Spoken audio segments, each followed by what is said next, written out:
Alright, Abusia Yamama about the K Lover Media, so Lovers TV Africa. Omampeni John Dramani Mahama and the media no Enyankita Mudi. Send you made in a coy, no, Pepese Unyabutre, now we're shading na. And all of you who are here. Fellow countrymen and women, I pledge to be transparent and accountable to the people of Ghana and to keep them abreast with the state of affairs at every juncture in my term of office. I'm pleased to have the opportunity through this media encounter to address the good people of Ghana through you and answer any questions that may be on the public's mind. It's been 8 months since I was sworn into office and 9 months since you, the people of Ghana, went to the polls and gave me a clear, resounding mandate to lead our country into a new era. Beyond affirming your confidence in the policies and programs we propose, it was a national reawakening. That December 7th vote was a call not just for leadership, but for a change of direction, for honesty, for accountability, and for a reset. It was for a different kind of governance, one that listens and one that acts, and one that cares. And so on January 7, 2025, when I took the oath of office, I did so with full awareness of the weight of that moment. I knew we had inherited a nation that was tired of excuses by the political elite, weighed down by hardship and yearning for leadership that does not just promise, but performs. For the past 8 months, we've demonstrated that we're not here to continue business as usual. We're here to reset Ghana, to restore the soul of our nation, to revive its economy, reignite the spirit of hope and possibility in every Ghanaian.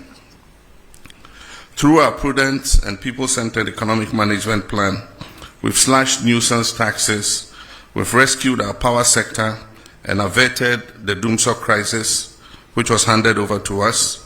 We've lowered the exchange rate, eased the burden of doing business, and reduced the cost of living for the average Ghanaian. Inflation has dropped to a record 4-year low, signaling renewed macroeconomic stability. We've made the highest allocation to basic education in nearly half a decade. In health, much needed funds have been released to fund the health insurance scheme. Medical supplies are flowing steadily. Community health delivery is being prioritized, and the Ghana Medical Trust Fund was launched to help Ghanaians bear the cost of treating chronic diseases. Only yesterday, I approved the governing board of the Ghana Medical Trust Fund, which the Honorable Minister of Health will soon inaugurate. Our renewed focus on agriculture, particularly through youth-targeted interventions, irrigation expansion, and the revitalization of the Land and Farm Bank project, is positioning Ghana to be food secure and export competitive. We've also laid the groundwork for a digital Ghana through strategic investments in science and technology and innovation through the 1 Million Coders program. These strides are not isolated. They are part of a clear, deliberate national reset that is restoring hope, creating opportunity, and ushering in an era of shared prosperity for all. My comrades, the education sector remains central to our reset agenda, as we firmly believe that the future of our country hinges on an empowered, knowledgeable, and skilled population. And so 3 months ago, I launched the no-fee stress policy, refunding fees to 120,000 first-year students in public tertiary institutions in Ghana. It signaled a decisive break from the painful era when dreams of brilliant but vulnerable young Ghanaians were cut short simply because they could not afford to pay fees, especially at that critical period of admission where they either pay or lose the chance at further education.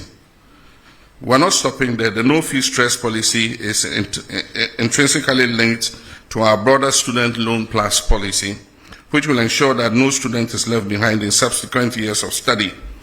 Under this policy, students from low-income households will have access to flexible and dignified financing options to complete their tertiary education without the burden of unbearable debt or financial uncertainty.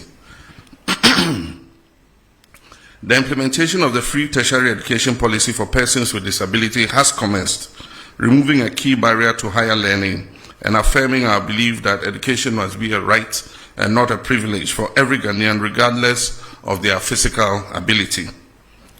To give life to our commitment to foster a knowledge-based economy, we've established the Ghana National Research Fund with an initial allocation of 50 million cedis.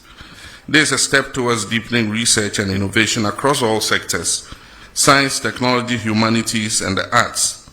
For far too long, much of the research conducted by our brilliant academics has been funded by foreign institutions, with the unfortunate outcome that the intellectual property and findings are often owned abroad.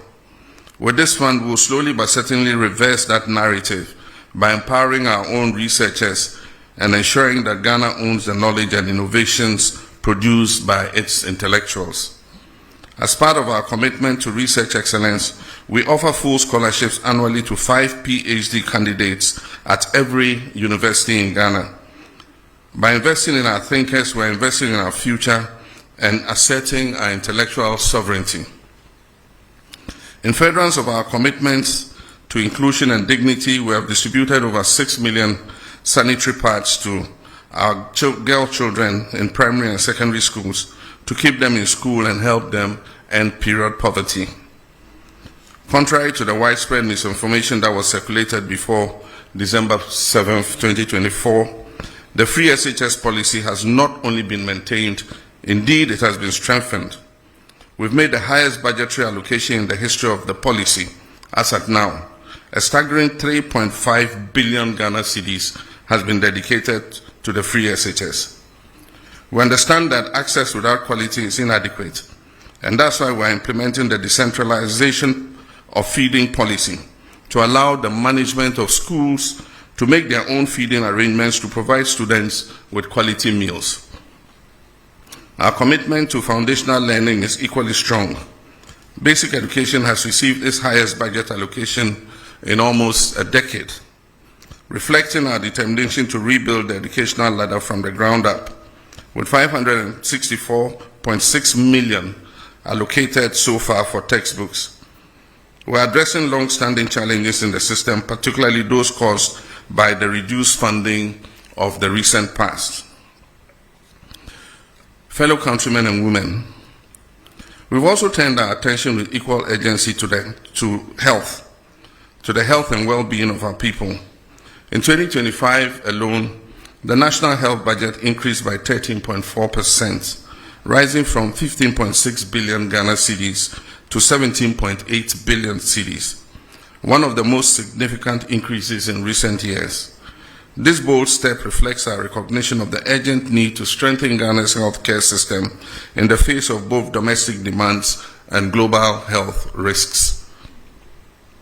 We've uncapped the NHIL and made 66% increase in funding to the National Health Insurance Scheme from 5.9 billion Ghana cedis to 9.8 billion Ghana cedis in 2025. This is not just a budget line, it's a life-saving commitment. These funds will help expand coverage, improve claims processing, and ensure that every Ghanaian, especially the poor and vulnerable, has access to affordable quality health care. The sudden withdrawal of 156 million in US aid health support, which previously sustained critical programs in malaria, HIV and AIDS, and child health, presented a serious fiscal and public health challenge. In response, we have readjusted our domestic expenditure priorities and ensured that the domestic safety nets are provided to cover the gap that occurred. To further bridge access gaps and enhance service delivery, government is investing over 2 billion Ghana cedis in healthcare infrastructure between now and 2028. This includes an initial 200 million cedis allocation in the 2025 budget to accelerate construction, expansion, and modernization of hospitals, clinics, and health centers nationwide. Whether in remote rural communities or high-density urban centers, our aim is the same: a health facility within reach of every Ghanaian. Cabinet is awaiting a report from the Honorable Minister of Health on the status and stage of completion of the Agenda 111 hospitals to determine a way forward for their completion. Our approach to economic management goes beyond improving the macroeconomic indicators. It's about making the Ghanaian household feel the impact in their everyday lives. As the popular saying goes, the real economy is not in statistics, but in the pockets of the people. And that is why I take pride not only in the clear signs of recovery and stability, but in the direct relief Ghanaians are experiencing from our economic policies. Today, we are seeing a stabilization in the price of goods and services, with inflation dropping significantly from 23.8% in December 2024 to 11.5% in July 2025, the lowest inflation rate recorded since December 2021. But this isn't just about numbers, it's about being felt across markets and homes. The prices of key commodities are falling, and for the first time in years, brands and businesses are actively advertising their price reductions, a sign that recovery is not only real but tangible. Official trade associations have presented data to Parliament that shows that up to 4,500 different items on the market have seen varied price reductions. We've stayed current with our bond repayment obligations. In a significant endorsement of Ghana's economic recovery efforts, global credit rating agencies, S&P Global Ratings, have upgraded Ghana's country credit risk from junk to B- with a stable outlook, reflecting renewed investor confidence and the positive momentum in economic management. To maintain this positive momentum of our economic recovery, we're increasing Ghana's productivity through bold job-creating initiatives, and one of the most transformative among them is our 24-hour economy initiative, a policy that is designed to boost micro and small and medium enterprise, modernize agriculture, and expand employment opportunities across key sectors. This initiative is not just about keeping the lights on longer, it is about unlocking new shifts of productivity, widening access to jobs, and building a resilient, inclusive economy that works for all. Only yesterday, Cabinet approved for onward submission to Parliament the 24-hour authority bill. Already we're seeing key institutions take the lead in actualizing the 24-hour economy vision. The Ghana Publishing Company has transitioned to a full 24-hour operation. The Passport Office and Ghana's foreign missions have also rolled out round-the-clock services to expedite passport processing and improve service delivery. At our ports, both Tema and Takrady are now operating 24 hours to boost trade efficiency and reduce congestion. To guarantee safety within this evolving ecosystem, a dedicated 24-hour economy policing secretariat has been established in the Ministry of Interior to provide continuous security support across the country. These bold steps signal a clear national commitment to building a resilient, inclusive, and job-rich economy. To ensure legal and operational readiness, Cabinet has approved critical amendments to the GIPC Act and the Labour Act, which now include provisions that enable and regulate 24-hour economic activity. These legal reforms will ensure that businesses, investors, and workers alike are supported by a framework that protects rights while encouraging innovation and growth. Complementing this agenda, we have rolled out the Jumara program and the National Apprenticeship program, both of which are expanding pathways to employment, particularly for our young people and artisans. These programs are equipping thousands with the skills, tools, and opportunities they need to succeed in today's job market. Thousands of young Ghanaians are currently undergoing training under the 1 Million Coders program, our bold strategic initiative to build Ghana's digital talent base and prepare our youth for the jobs of the future. This program is equipping participants not just to access digital jobs, but to create sustainable employment opportunities through innovation, entrepreneurship, and global ICT competitiveness. Additionally, in the extractive sector, the Gold Board is formalizing Ghana's gold trade. As of today, gold trading is a reserve for only Ghanaians. This strategic move will help maximize national benefits, enhance transparency, and ensure that the wealth generated from our natural resources is reinvested in our communities and national development. We're also taking decisive action to protect our environment and natural resources from destruction. A dedicated national task force is currently in place, actively combating the menace of illegal mining.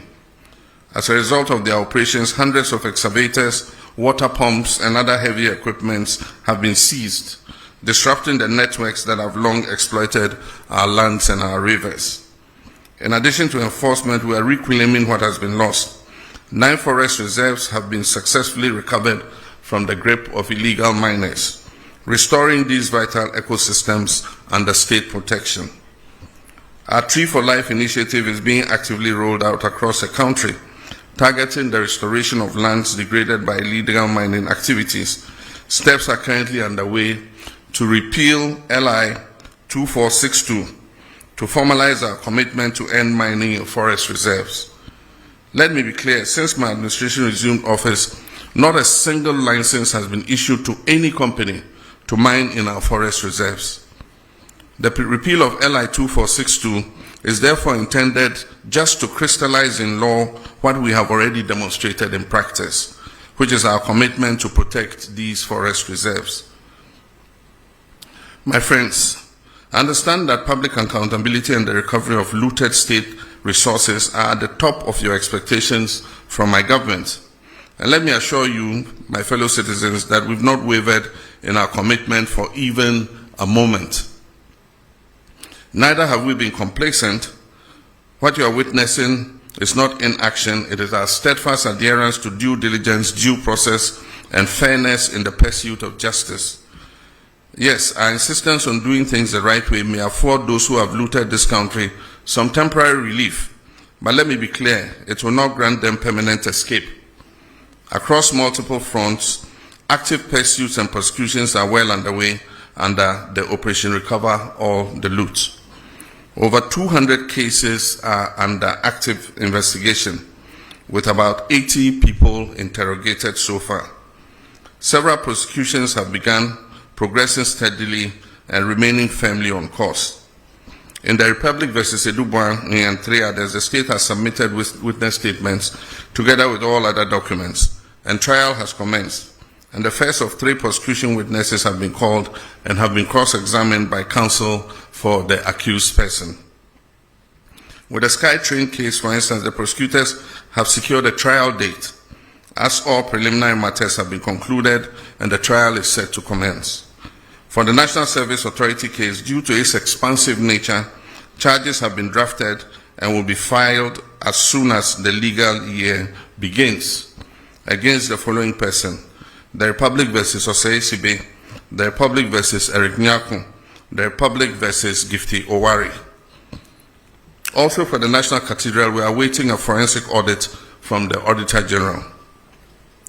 Additionally, charges have been drafted and are ready for filing in the case of Republic versus Wuntumi and Akunta Mining. The Economic and Organized Crime Office, IOCO, is finalizing its report with respect to Exim Bank transactions. Dockets are in preparation for the buffer stock case and the drip equipment case. Investigations are ongoing into the African Cup of Nations case, the Mart Set case, and approximately 20 other cases currently. Let me be clear, every single case of corruption that needs to be investigated is being looked into. And once evidence is found to ground the prosecution, that will happen and happen swiftly. Looking within, we launched a code of conduct for public officials with an insistence on strict compliance. A high-level working group has been inaugurated to draft a new anti-corruption strategy aimed at strengthening ethical governance and institutional coordination. My fellow citizens, the scourge of Galamsey is receiving much attention. We've established the National Anti-Illegal Mining Operations Secretariat, NIMOS, as the Central Operations Command Center coordinating the national fight against illegal mining and its associated environmental degradation. In a coordinated effort across all security agencies and the Ministry of Lands and Natural Resources, 440 excavators have been seized. Over 1,400 arrests have been made, with suspects awaiting prosecution. Over 300 Shamfang machines have been confiscated and destroyed. Over 900 water pumps seized from illegal mining sites have been handed over to the Ministry of Agriculture for distribution to farmers for irrigation purposes. Of Ghana's 288 forest reserves, 44 had previously suffered varying degrees of destruction from illegal mining. Notably, 9 of those reserves had become no-go zones due to the presence of armed groups. Through the Ministry of Lands and Natural Resources and with support from the security agencies, we've successfully repossessed all 9 of these red-zoned forest reserves. However, over the weekend, the Jimira Forest Reserve and the Anria Futu section of the Offense Shelter Belt was re-invaded by illegal miners after these were handed back to the Forestry Commission. The military is currently working with NIMOS to repossess those reserves and establish a permanent presence in those liberated forest reserves to prevent re-incursion by illegal miners. 980 personnel have been recruited, trained and deployed in the western and savannah regions. They conduct daily operations on major river bodies, serving as community vanguards to ward off illegal mining activities. An additional 1,020 personnel will be recruited and deployed by the end of the year, bringing the total force to 2,000 blue water guards. The next phase will focus on dechemicalizing and restoring our water bodies to their pristine state. Feasibility studies for this critical restoration efforts are currently underway.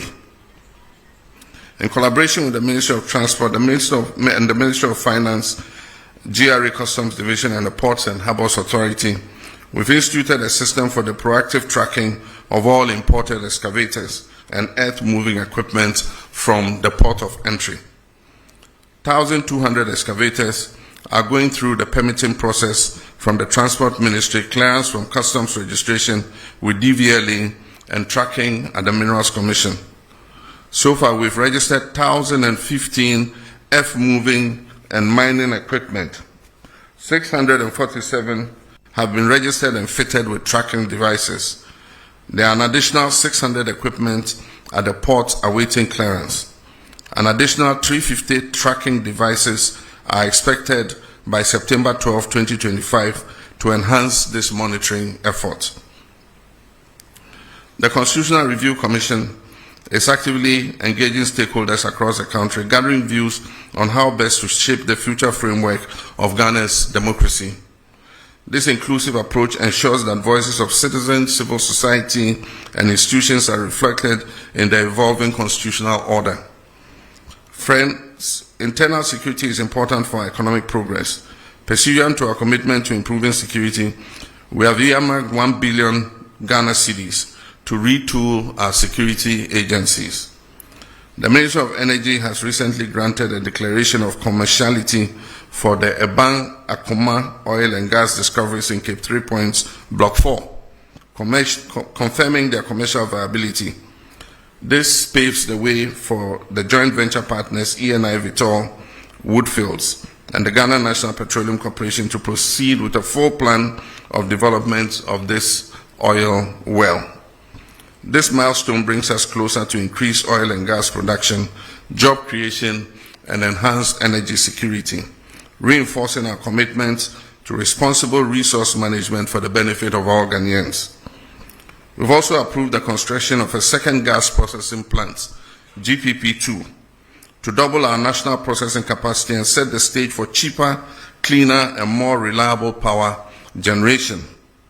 This landmark project alone is expected to save the country close to $500 million every 2 years by drastically cutting our reliance on expensive imported liquid fuel. Beyond the cost reduction, it is projected to create over 1,000 direct and indirect jobs, fueling both industry and livelihoods. We can all attest to the fact that the looming threat of Dumsor we inherited in January this year has been averted. Through strategic interventions and swift action, power supply has remained stable across the country, ensuring uninterrupted electricity for households, businesses, and essential services.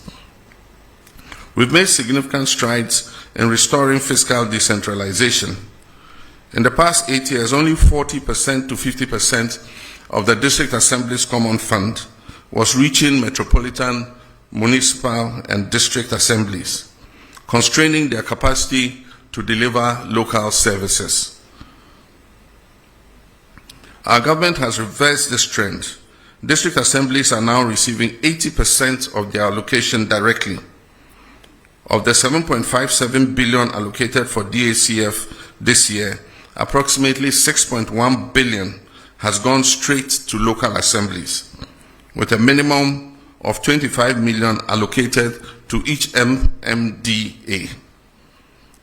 Already the first quarter disbursement of 987.97 million has been released to kickstart district level development.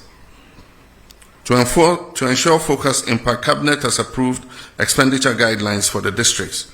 25% of the fund is to support design and construction of what we call 24-hour economy model markets. 10% is allocated for health, with a minimum of 2 CHIPS compounds per district. Education, 1 kg, 1 primary, 1 GS block, potable water, at least 10 boreholes, environmental sanitation and school furniture. 7.5% for MMDA administration, monitoring and evaluation, and 20% is allocated to finish and finished legacy projects.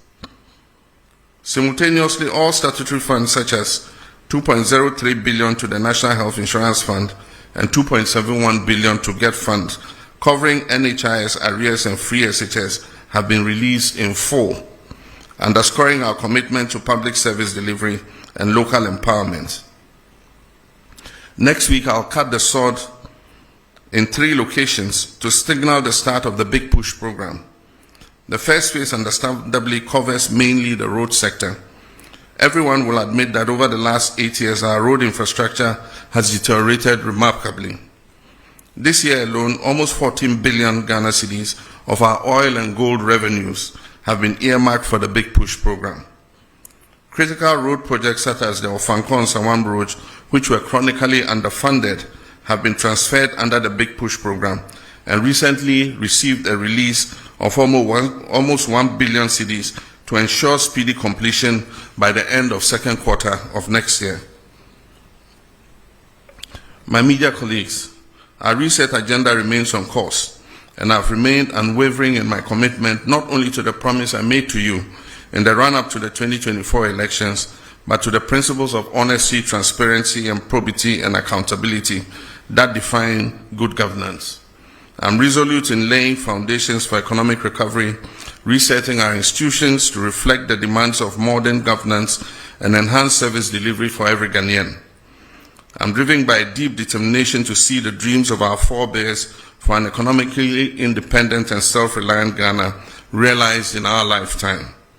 I'm equally determined to restore Ghana's rightful place as a respected voice and actor on the global stage. With your continued trust and support, I'm confident that we will not only meet these goals, but also build a nation that serves the hopes of this generation and the aspirations of generations yet unborn.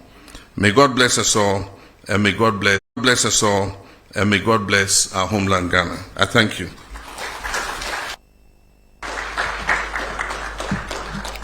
Thank you very much, Your Excellency. At this stage, we will delve straight into the question and answer session, which will be guided by the following rubric. There will be 1 question per questioner, and this is to ensure that we maximize the time. This program is supposed to last for 1.5 hours, and we are due to leave here at 9:30. I would also entreat you to avoid lengthy preambles to questions so that we can afford as many of you the opportunity to ask questions. There will be 5 batches of questioning with 4 questions in each batch. 2 microphones will be placed on either side of the middle row to enable these questions to be asked. So at this stage, I'll call on the ushers and stewards to position the microphones so that the questions could be asked. Okay, so the gentleman on either side of the middle row are with the microphone. So if you want to ask a question, please put up your hand. You catch my attention now.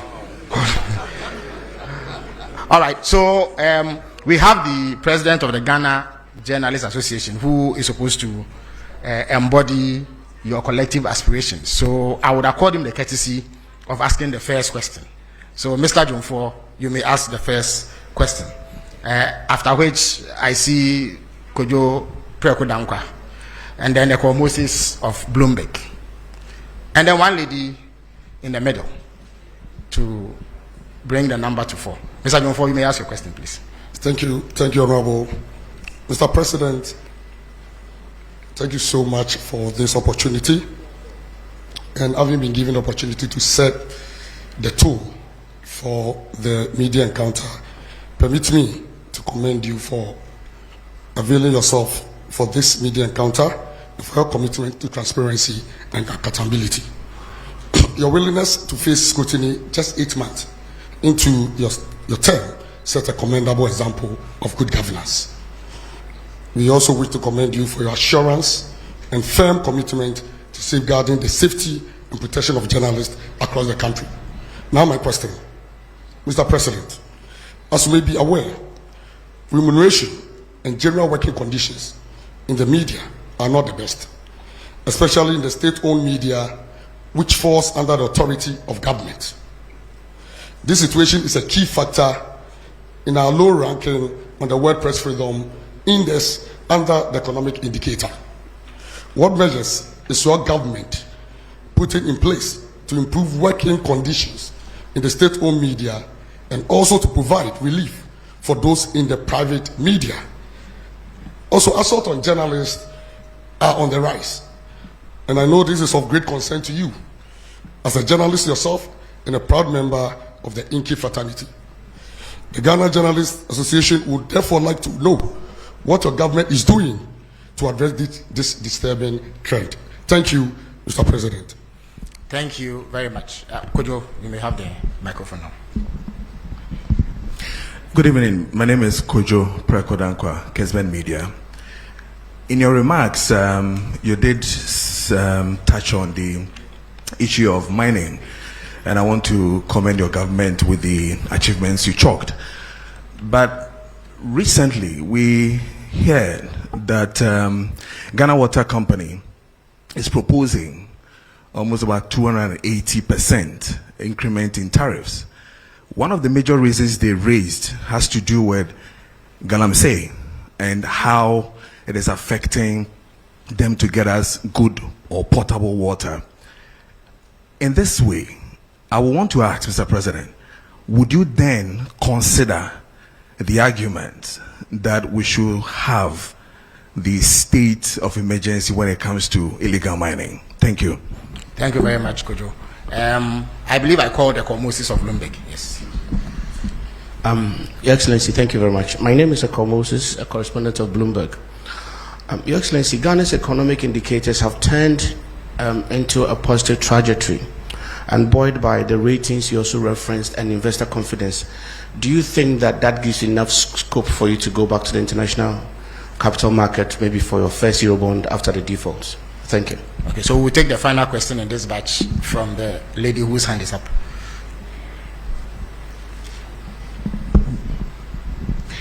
Medase, Idiame Jeso, ene apina pukua, when near me wo, Adam Brand, Sadum TV, and Adam FM. Masen bisa efa enkania boy and the yenim say ECG, a proposed 225%. Yenim say me more and tumo by a base 2.45. In July, it was through by 14.75. Ningi now see him say a bino one is so the 24 economy. What the Bayejuma na Ghana for the Duenya Mufaso. It is say ECG the 225% increment eba. Yenim hawa proposal no any hunkumudi bekone percentage of debate na. Ebeko Ghana for bebena na company say ano yedin.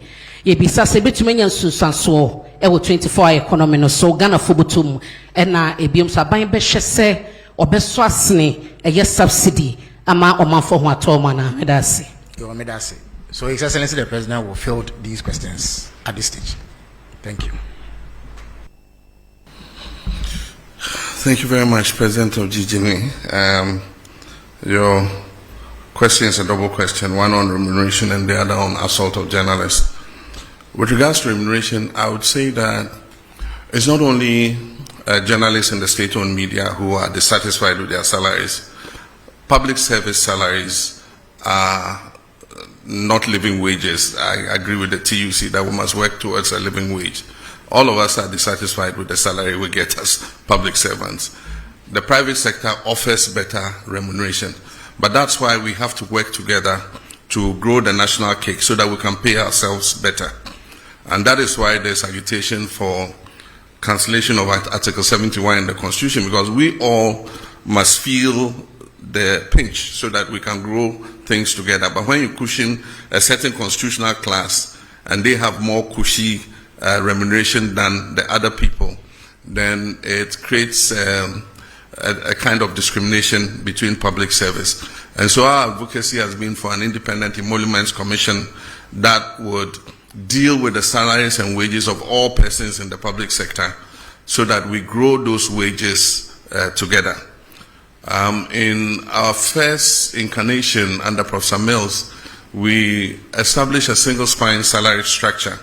And that salary structure was supposed to uniform out wages in the public sector so that the disparity would not be too wide. So if you are a secretary in GBC compared to a secretary in, say, Bank of Ghana, there will not be that very wide disparity. Unfortunately, the single spine atonsium, because of the inability to maintain the discipline in public sector wages. Over the last 8 years, the group that is able to strike the most gets more addition to their wages than those that don't go on strike. And so the disparities have occurred again.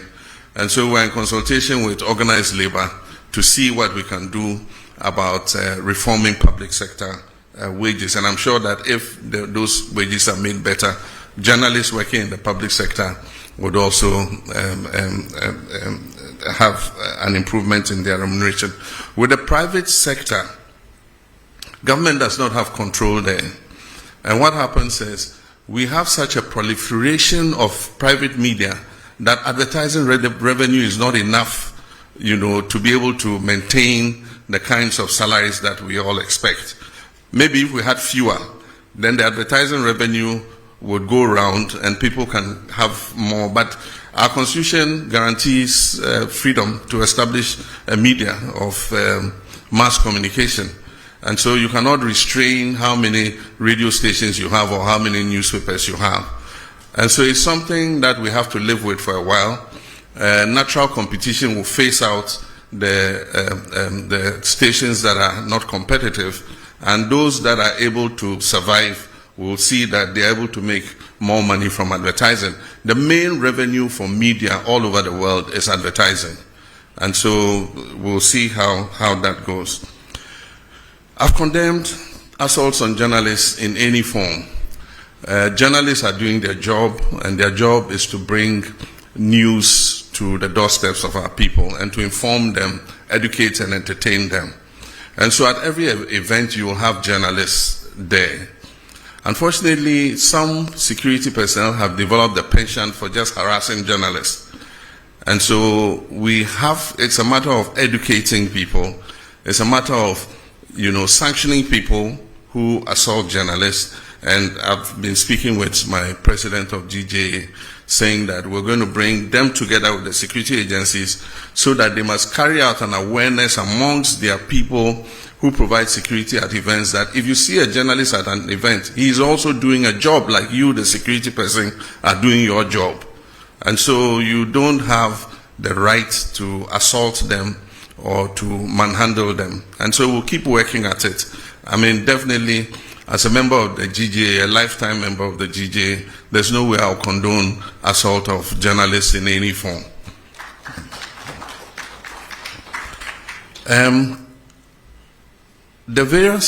We do occasional review of tariffs. And when these tariffs are about to be reviewed, proposals are requested from the utility organizations. And so I noted that recently Ghana Water presented their proposal, and Electricity Company of Ghana also presented their proposal. It doesn't mean that the proposal they present is what is going to be implemented. We have the regulator, which is the PURC, that looks at all the factors, including the exchange rates, including the cost of production and all that, before they determine what increase in tariff is allowed. And so the fact that you hear that water companies says they're going to increase by 200 and something % does not necessarily mean that PURC is going to allow them to do that. Now, meaning about Obusa ECG then also, Mwayama may the same for both utilities.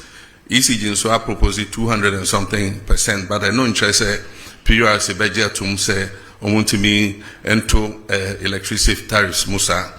Ombeshe nyoma a core electricity production mu to say fuel nesa nyoma ni na ansana omahwe senior omo de tariff ni besi na MRP no at the frontier your tariffs akosro ni se nipa bebre entua enti wo hwe ECG say your case commercial and technical losses are almost 42%. I just say of electricity almost ton almost to me eje ehun aketua of only about 58%. Na eno anka wiase afa na bia anka saa edwuma ya se wo ye edwuma bia na bibia wo ton bia wonya just return of 58% anka by now edwuma na gu nso akoya aban de se kire so na aban abeboa kire so na aban abeboa enti afi de ya sesa omo hwe edwuma no so na ya kenya omo se omo sorry na omonante na nia onkrofo omuwia iram kania no ni adeni na yencheche omo na yentwe omo aso efise se yenyina etwa ebema eton no ebona fom enti ejuma yebegu so aye Bloomberg, yes, we're quite happy with the outcomes of the reforms that we have been implementing in the economy. And we have survived without going to the capital markets. We've survived without borrowing. Who could have thought some years ago that Ghana's economy could be run without going to the external market to borrow? And yet, we've survived. And so we shouldn't be in a hurry to go back to the capital market. All we've done is to reorder our expenditure and push funds to areas that are of priority. And so that's all we've done. Fiscal discipline, not spending money on wasteful, political interventions and all that. And that is already showing the successes in the market. I mean, we've gone from negative 3.4% on the primary balance to positive 1.1 as at now. And by the end of the year, we'll achieve the target. I'm sure we'll overachieve the target of positive 1.5. And so it's all about discipline in expenditure. And so for me as the president, I would not favor a quick return to the international capital market. I think we should go like this for a while and consolidate the economy before we look at external financing. Thank you. Thank you very much, Your Excellency. Now, having taken a set of questions from this side, I would go to this side and take 4 more questions. Kamini, you may have the first shot. Mr. President, Kamini Amano. I'm the host of TV3's Hot Issues. We look forward to your return to the iconic show. I want to talk about the local currency, the cedi. In the second quarter of the year, we saw a very bullish rise in the value of the cedi. We are not seeing the same in the third quarter. So far, we are told that it's lost about some 13%. When it was on this rise, the IMF had warned that the country was over-interfering, which is why we were seeing the performance. My question tonight is, Mr. President, did you manipulate the performance of the cedi? Is that why we are seeing the cedi fall as quickly as it is today? How do you explain this decline in value in such a short period of time? And what's the plan to revive it? Thank you very much. Nana Mejakwa has the floor. Patronidin Nana Mejakwa, TV. My question is oral. I'm saying, Mr. President, what can PFA oral? Now, the last accountability series, Attorney General, a statement in Pesemi Redi Kakami quoting Kakranami to us. I wish to remind you of the fact that when I announced the Kwabena Edubwahi investigation, I was blunt in stating the fact that I am open to engaging in plea bargaining with those who have been investigated and found to have looted or stolen state resources. I mean no words about my intentions and will therefore not shut the door to any accused person willing to enter into negotiations with my office for purposes of reaching a plea agreement. Yenim se ya criminal and other offences procedure amendment act 2022 plea bargaining. But my question is say fight corruption. As Attorney General, State Attorney say we be na upon the atohonomwa. Say we looting state resource and as a fund, bra. Then we may negotiate. Does it mean say we beti as say sikana me fire no me tuya ye jai no wana and they were honomwana. Me question no. That's it. Justice from Shinhua News Agency. Thank you very much, Mr. President. My name is Justice from China State Media Shinhua News Agency. Looking at the global trade crisis that was ignited by the United States President, people have been wondering what countries like Ghana would be doing as a response. But we realized recently that the Chinese government has actually granted all African countries a zero tariff into their market. What will Ghana be doing to take advantage of that for our trading to be boosted as a substitute to what we may have been losing from the United States side? Thank you. Before I take the final question from here, let me indicate that we are joined by journalists from across the regions through the power of technology. So as and when the technical folks sit down me, I would ask them to also contribute to this question and answer session. Alfred, you may have the last word in this batch. Thank you. Good evening, Mr. President. My name is Alfred Okanse. I work with TV3 as part of Media General. Just on the back of the oral question that was asked by a colleague of mine, over the weekend we had the General Secretary of your party indicate that there are some NDC lawyers who are cutting deals with some persons who are standing trial for acts of corruption. Is this statement one that you're minded by? And if you are, what are you going to do about this, especially because of how committed you are, as you indicated, to pursue oral because the Ghanaian people expect that you should do so? Thank you. Thank you very much, Alfred. Now we are joined by William Menta from Rich FM. So William, if you can hear me, you have the floor. Okay, so my name is William Minteford from Asimfosu-based Rich FM Central Region. And Mr. President, Central Region is known as the heartbeat of education and tourism. Yet our people still struggle with unemployment and underdeveloped infrastructure. What specific steps is your government and our strengths into real jobs and opportunities for the youth? Thank you. Thank you very much. Your Excellency, you may answer this question, sir.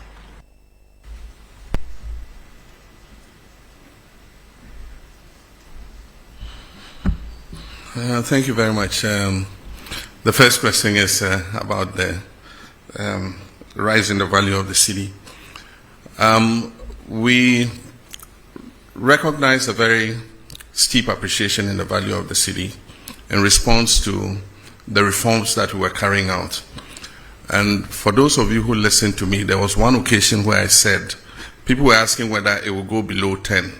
And I said, it is dropping, but it will find its true value it was undervalued at 16, and it probably is overvalued at 10. But somewhere between there, we have the real value of the cedi. And so I believe that it is about stopping rapid depreciation of the currency. Almost every currency would realize either depreciation or appreciation in the course of a year. But when you have steep depreciation of about, like we had in 2024, 25% depreciation in the currency in the first half of the year, it makes planning difficult. And so, yes, Bank of Ghana has been intervening in the forex market, but they've withdrawn. And what happened was that because of the rapid appreciation in the value of the cedi, we saw an exponential increase in imports, because then people could buy cheaper dollars and so they could import more, which is a natural economic phenomenon. But on the other side, exporters are not happy because they get less cedis for what they export.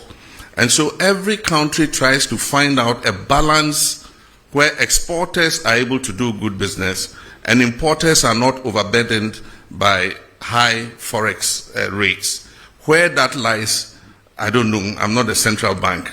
But the cedi is making an adjustment, and I believe that it will settle at a certain rate, and we will make sure that any depreciation that occurs in the value of the cedi is within a margin of about 5% per annum. That is what we target. And so for now, there's still speculation. It's also coincided with a period where we saw a reduction of 50% in remittances, because citizens in the diaspora were taken aback by the rapid appreciation of the cedi. And so if somebody was building a house, if he was going to send $100,000, it meant that he was losing a certain percentage of that 100,000. And most of them would decide to adopt a wait-and-see attitude and say, oh, no, as for cedi, it's not possible that the cedi can regain its value to that extent. By all means, it will go up again. So I'll hold back my remittance until the cedi goes back up. So we saw a 50% reduction. But there were also some other factors. There were some money transfer companies that were collecting cedis abroad and not repatriating collecting dollars abroad and not repatriating the dollars. There were other which were investigating. There were other cases where people applied through the commercial banks for foreign exchange to cover imports, and those monies are transferred to pay for imports, but the imports never came into Ghana. And we've studied a period of 4 years, and over the period of 4 years, about $42 billion was taken out of this country without the corresponding imports coming into the country. And so we started sanctioning some banks, and soon we'll start interrogating some individuals who ostensibly took money out against imports but never brought those imports. We want to know what happened and if there was wrongdoing to sanction whoever it is. While we work to stabilize our economy and improve the value of our currency, we must protect that currency, because a strong cedi is good for all of us. But when that happens, some people try to take advantage of it. And I think that we should all condemn anything like that. FR investigations now with regards to oral. Senya Okayano, MPP address almost the Shishebi by IMRA se abine wudi FR case bi hon se ebia wafesika na bibia o akwenya obetimi aka se yo ene aban case na mode kwedu amode bombe no me sande sika na se agudie bia na se bibia mode bombe kwedu no me sande aba se ne be ya bomfa menkoto how do they call imprisonment efiase mo fa me nkoto efiase enti ayemra edaho enti obi a yabɔ no kwedu bia ɛwɔ tumi sɛ ɔbɛka sɛ yo ɛne yɛntwa so na memfa seimra na yɛngyae saa eyi no enti ɛno ɛnyɛ aban ɛna ɛbɛka ɛyɛ nipa yɛde na kɔgyina court and so sɛ ɔka sɛ o munjae asɛm no mu na memfa seimra na sɛ agodie bi a me fa yɛ me sanfa mra na sɛ japadie bi a me fa yɛ me sanfa mra na sɛ bibi aban wa kwenya sɛ yɛbɛka sɛ de bi yɛngye na yɛbɛtoa so ɛne case no enti egyina case no ɛne nea nipa no yɛɛ enti still aban wɔ tumi sɛ even though wakɔ emra na ase aka sɛ mepɛ sɛ mesan ɛde bibi bɛma aban na aban egya case no mu aban betumi aka sɛ de bi yɛmpɛ yɛngye enti ɛno ɛyɛ case by case sɛ o hyɛda ɛde adwembɔne ewia yɛsika a ɛkyerɛ sɛ ɛso a yɛn nyinaa ɛkyerɛ sɛ I don't know how to explain. I just say, abo abain anase omain car. You to me say Rebecca say yempe nia ode bano na yede obekwa akoto efiase. But ni people raise no ka say na ode no koto efiase wa na obeto aduane ama no wa na obehwe no oyare a ode no beko hospital. Enti say we wia sika na okase o sande o sika be mawa. And who on for so say Yabeji Sika Chen say Yadi Nipan Bako Fiase. Into ya no de Attorney General and a Beshe no account near here. With regards to trade tariffs and China, zero tariffs, it's an incentive for us to export into the Chinese market. And we need to look at the items that China imports and see where we have a comparative advantage to be able to take up those imports. I know that China imports a lot from the US, and there's a trade tariff war between US and China. So China is looking for alternative markets to import those items. And so they import a lot of meats from the US, they import a lot of maize from the US, and other agricultural products. And so if we have arable land and we're in a position to expand our production, then the zero tariff will make meaningful sense. Then we can take advantage of it. But it is just a figure if we are not able to respond and be able to export into the Chinese market. But I think that it offers an opportunity for diversification of markets. Nobody wins tariff wars. It's unfortunate that America has appended the whole world trade system. We all work towards a rules-based trading system. It took years of negotiation from Rio to Doha round and all that. And eventually, reasonable tariffs were agreed between countries. Countries like Africa enjoyed zero tariff into the US because we were in the developing world. And so it was a concession that US gave. And what you receive in exchange is soft power that, you know, a lot of people have a good disposition towards the US because the US has been kind to Africa and all that kind of thing. But in comes President Trump. He has a more transactional mindset. And he says that the US has been taken for granted for a long time. And so even countries like Ghana in Africa, he slapped a 15% tariff on us from zero tariff. And so AGUA is technically dead. It was due for renegotiation in September. There's no way with this 15% tariff AGUA is going to be renewed. But we're just watching carefully. The power to impose tariffs is that of Congress. But in this case, the US president always pushes the limits. And so there's a case in the US Supreme Court to determine whether his impositions of tariffs are legal or not. And so depending on what the US court says, the tariffs would either be permanent or they might have to go back to Congress to endorse the tariffs that he has imposed. And then from the Central Region, Rich FM, he asked what we're doing to enhance the tourist attraction of the Central Region. It's all about infrastructure. It's also about service. With infrastructure, even the travel time to Central Region is a major problem. In Ghana, we've maintained single lane, highways for a very long time. They are prone to accidents. A lot of accidents occur. Now every day you hear there's an accident on the Kumasi Road, there's an accident on the Cape Coast Road. And that is because when two vehicles oncoming and going are using a single lane, the tendency for, head-on collisions are very real because of wrongful overtaking and all that. So one of our first things that would enhance tourism in the Central Region is that we're dualizing the road all the way to Takrady.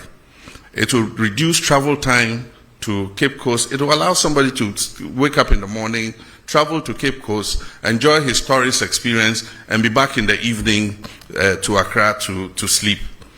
And so reducing the travel time will help enhance that. But apart from that, we must identify what the tourist sites are, improve their attractiveness, and also improve the service delivery. One of the things that affects tourism in Ghana and West Africa is that our service is poor. You go to a restaurant and they think that they are doing you a favor. You go to eat and they think that you owe them, to serve you. If you go to other parts of the world, it's completely different. You are compelled to spend your money because they are all over you. Even before you finish the drink that they have given you, you are halfway. Can I bring you another drink? And if you are the shy type and things, you always say, oh, yes, yes. And you forget that you have to pay for it. And so we must improve our service delivery. Owners of services must take professionals who know how to be courteous to customers, to know that we are in this job because you've come here to eat, or you've come here to do this. And so that's one of the drawbacks of our whole tourism experience. And most times you spend so much money, set up an establishment, instead of going for professionals, you go and haul your relatives from the village to come and serve people. They pay and they can't even get their change. You can't find the waiter who took your money. And when you even find them, he says, oh, we have no change. I mean, they have a certain sense of entitlement. And so until we reform all these, and it's an attitudinal problem, until we reform all these, and people who own these establishments make sure that service delivery is at near 100%, we would not be able to attract enough tourists into our country. We have a beautiful country. People come and, they just say, look, this country is good. But if you hear a lot of the feedback and you say, oh, but what is negative about it? Oh, your service is not the best. Always, that's the feedback that comes. But the government will do its part. Government has the responsibility for making sure the infrastructure is good. And we're starting with the road, making sure that we dualize the road all the way to Cape Coast and Central Region so that people can travel easier to go and enjoy the tourist attractions there.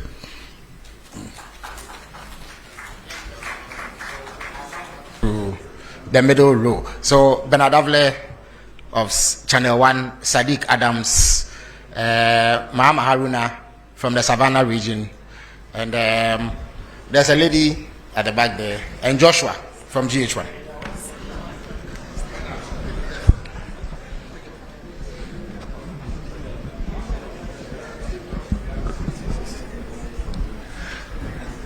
Thank you, Felix.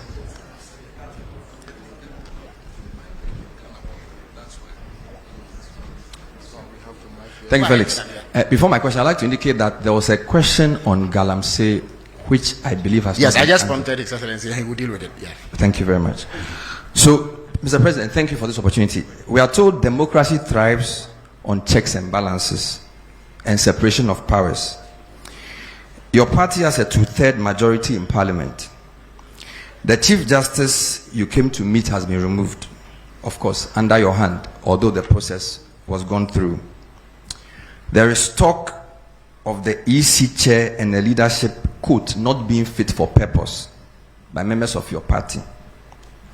Some people fear that these developments and others create a situation where the other arms of government are completely subservient to the executive. In fact, one newspaper expressed the fear that you could be morphing into, quote, a supreme leader, unquote. There is a maxim that power corrupts, and absolute power corrupts absolutely.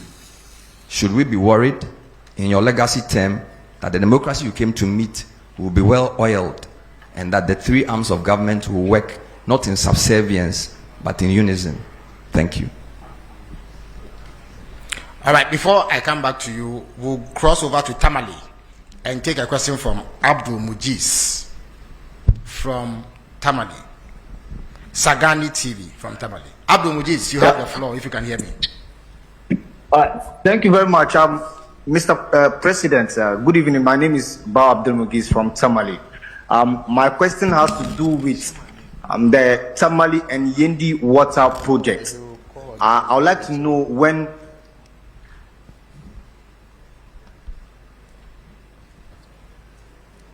Well, we seem to have lost Abdul, but I think I can continue for him. He would like to know when the Tamale and Yendi water projects will be executed. Yeah, Sadiq, you have the floor now.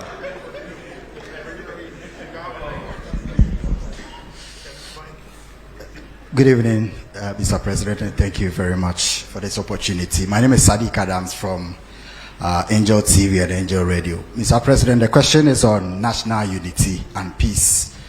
There has been a recent spate in social media accounts created by unidentified people purported to be representing ethnic and tribal groups. We have seen some vile attacks, pockets of that on social media, TikTok, and some of them in real life. There has been a number of them, and we observe over 50 that has been set up particularly to attack and inflame ethnic passion and tribal issues. If your security agencies have taken notice of this, what are the measures being taken to ensure that our national unity and cohesion is protected by education and sensitization, as well as trying to put this in a context of not suppressing freedom of expression, as well as maintaining the national cohesion that we have because of these kinds of threats and attacks from social media on ethnic basis. Thank you. Thank you very much. Joshua from GH1. Good evening, Mr. President. I am Joshua Kujumensa, GH1 Television and Star FM. I'm glad to hear that you personally are telling us that indeed steps are being taken to repeal LI 2462. But then I want to find out from you, the pro-environmentalist groups and then civil society, they want this declaration of a state of emergency. Where's the difficulty in declaring that state of emergency? Thank you. Thank you very much, Joshua. Mahama Haruna from Savannah. And then we'll take a final question from the lady from GTV. Thank you very much, Honorable. My name is Mahama Haruna, as you rightly said, from Savannah region, Inkligi FM. Mr. President, we expected you to say a little on the security situation in the country, especially the unfortunate Boko conflict, and recently the conflict in your own backyard of Savannah region. I know how uncomfortable you are with the conflict in your backyard between Gonjas, who are the landlords, and the Brefors, who are the settlers. They've coexisted for about 100 years until recently. I know you are more worried because almost everyone in your backyard, Gonjas, Brefors, will always vote for you massively, sometimes almost 100%. Now, I mean, since 1996, when you contested your first elections. First of all, I just arrived from Bole, where you hail from. And I can say that the people are not happy with the curfew imposed on them. Especially in the beginning, people were dragged from their rooms and beaten. There's evidence to that. Now, let me go to my question. You may want to wrap up. No, yeah, I'll wrap up. Mr. President, you've put in place, the Minister of Interior has put in place a mediation committee. Do you think it can resolve the problem? Because some are saying there should have been a reconciliation committee. Moreover, the people are saying since the conflict erupted, they've not heard from you. So what do you have to tell your people? Thank you very much. Thank you very much. So the final question will come from the lady from GTV. Good evening, Your Excellency. Thanks for the opportunity. I'm Salamat Kukwa Pinto. I'm with the Despite Media. Yeah, pardon me, Despite Media, yes. Yes, right. yes, thank you. I wanted to hear something from the creative arts industry when you made your presentation, but I didn't hear anything. The question is that you have shown how you want to bridge the unemployment gap, but I want to find out that how do you intend, or can you tell us what plans you have in using the creative arts sector to solve the high unemployment? And also, please, I would like to hear what is happening with the Black Star experience. Thank you. Thank you very much. So His Excellency will now answer these questions.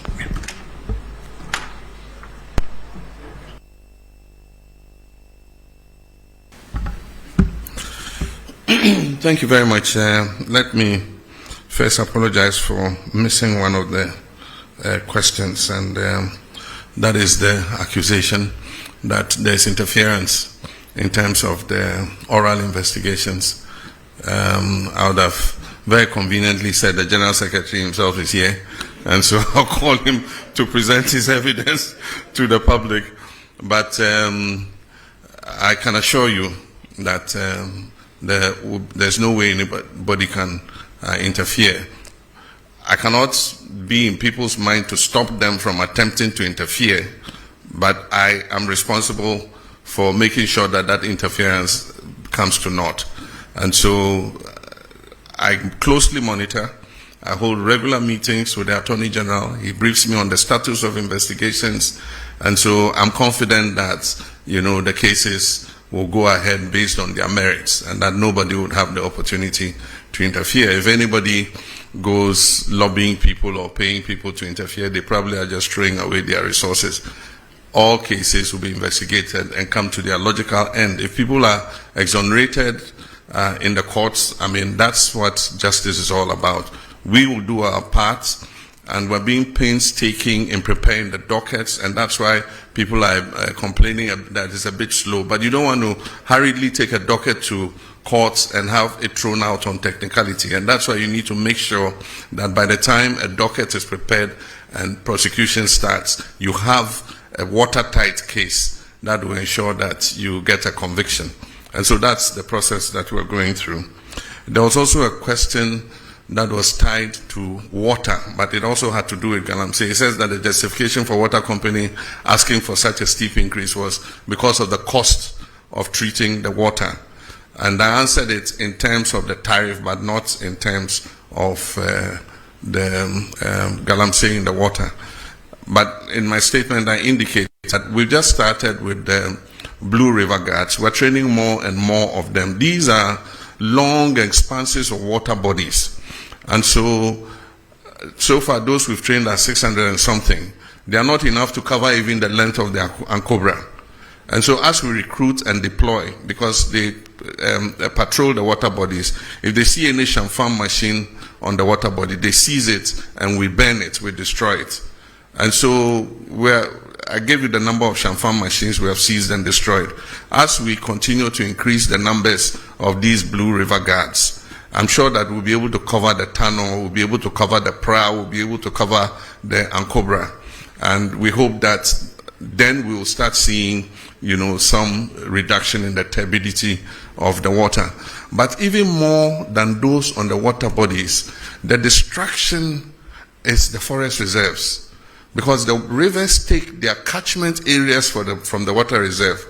So if you destroy from the forest reserve, if you destroy the forest reserve, the river or the stream will dry up, because where it takes its water source will no longer exist. And so that's why at the beginning of the struggle I said our focus is going to be on the water bodies and the forest reserves, and then we can stretch out to other areas. So as we train more Blue River water guards, we would see an improvement in the turbidity levels of the waters. Bernard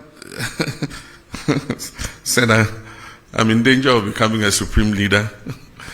Look in my face, do I look like a supreme leader?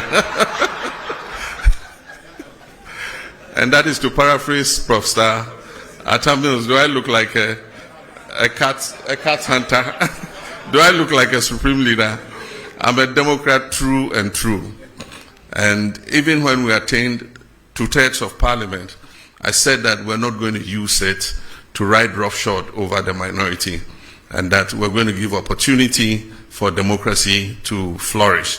And so we don't intend to use our 2/3 majority to steamroll our democracy. We believe that even though the people of Ghana gave us that overwhelming majority, it wasn't meant to turn Ghana into a dictatorship. They gave it to us in order that we could carry out reforms to make our governance better. And I think that we stand a very good chance with that 2/3 majority to finally move the amendments to the Constitution that we have all wanted. In the past, because of hung parliaments and all that, we couldn't make any progress, because there are some of those amendments for which you need an overwhelming majority. And so Ghanaians have given us that opportunity and say, look, go ahead and do these things so that we can have a better constitution that will take Ghana for many more generations to come. And so that's what I believe. But I certainly am not on the way to becoming a supreme leader or an autocrat. Yendi and Tamale water. Yendi, Tamale, and Damango are 3 urban areas in the northern regions that suffer severe water scarcity, especially Tamale. Tamale is probably the biggest city in the whole of the 5 northern regions. The population has been increasing rapidly, and the water system has not expanded as fast to meet the demand of a growing population. And so we have to urgently expand Tamale, Yendi, and Damango has become a regional capital. It has started growing very fast, and it faces a scarcity of water. The Tamale and Damango water systems are under an EU program, and recently when I went to Brussels, it's one of the things we discussed. There's funding available for those 2 water systems. And so because we have a cap on our credit, external credit, of $250 million a year, we have to find space within that to be able to accommodate Tamale and Damango water. But I want to assure you that they are priority projects for government, and we definitely would fund them and make sure that before we leave office, Tamale and Damango get sufficient water for those cities to thrive. With Yendi, we are placing Yendi under the Big Push program, and so we're going to fund it with our oil and gold revenues and establish an expanded water treatment system for Yendi. The budget statement is going to be read in November, and in the budget statement, details of these projects will be included in the budget. The last time the GJA came to me, I mentioned to them that as the world changes and new technologies come, we're moving from not having just the traditional media into having what we call the new media. These are all the new social media instruments like TikTok, like Facebook, like X, and all of them. And so the traditional sense of journalists like you, most of you trained and working in media houses that have a corporate identity and can be held responsible for the information that you put out, is beginning to change. We have a new crop of I'll call them neo-journalists, who anybody with a phone and a camera can report news or comment on national issues. Now the point is, who holds those people responsible? And that's what he's saying. If you go to some of the WhatsApp platforms, or you go to some of the commentaries in the TikToks and others, we have what we call hate speech, incitement to violence. Those are criminal. Despite the fact that we have removed the criminal libel laws, there are some laws that make such people accountable.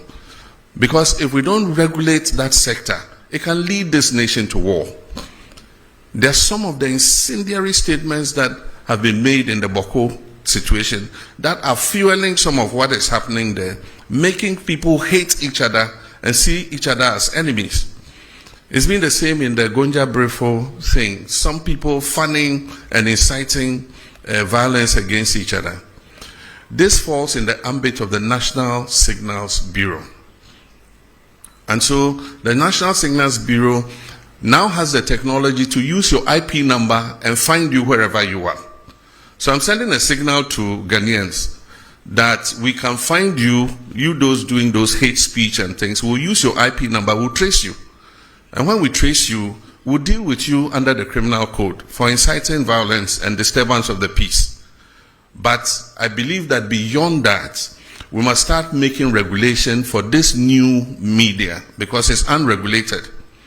And so anybody just takes a phone and says, oh, this plane crash, I wish that so and so had been the one in the helicopter and had died, and dwarfs have eaten him in the forest. I mean, why would you say something like that?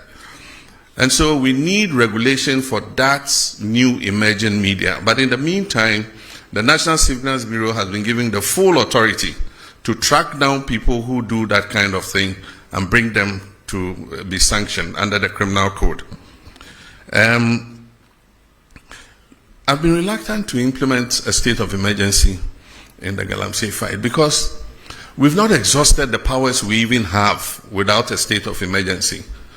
We have the opportunity to arrest anybody, to confiscate any such thing. There are laws for forest protection and all that give us enough powers to be able to act.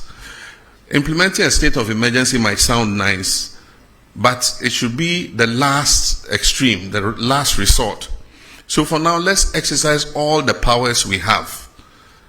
And if it becomes necessary for a state of emergency, then we'll look at it. It means we have to go to Parliament. The President can't just declare a state of emergency without, going to Parliament, because there's a limit to how long you can maintain that state of emergency.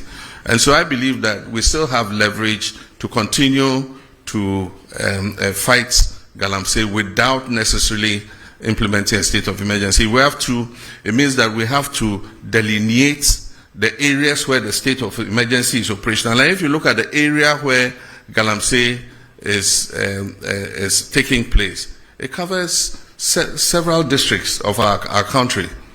And so we would do it if it becomes necessary. But for now, I think that we've given the security services enough powers to be able to deal with people who are found to be involved in Galamsey. With regards to the security in the Sola, Tuna, Kalba, and Bole districts, it was an incident over a small plot of land, like the land you put a container kiosk on. That's all. And it has led to over 30 deaths. Somebody has his house, and there's a land between the house and the street. And he wants to build shops on that land. And then there's a dispute with the chief. And then it leads to gunfire and then deaths. It's most unfortunate, like the questioner said. These are two groups that have lived in peace for so many years and are intermarried. There are people from one side who are married to their others, people from one side that are married to others. I, for instance, am such a mixture of people, I don't know who I am. Part of me is Vagla, part is Safalba, part is Gonja, I mean, quarter of everything. And so if my ethnic groups are fighting, it means my body should be fighting with different parts of my body, because I'm a mixture. My blood is made up of all those ethnic groups. And so it's most unfortunate. And so we've put in a mediation team. We mentioned the members. The 2 MPs are supposed to be ex-official members to work with the mediation team. If you look at the terms of reference in the mediation team, there's also reconciliation. And so even though we call it a mediation team, its terms of reference includes reconciliation. So we've given them the full authority to meet both sides, to perform purification rites, to cleanse the land of any blood that has been spilled and all that, and then to come out with recommendations how to improve relations between the 2 groups so that they live in peace.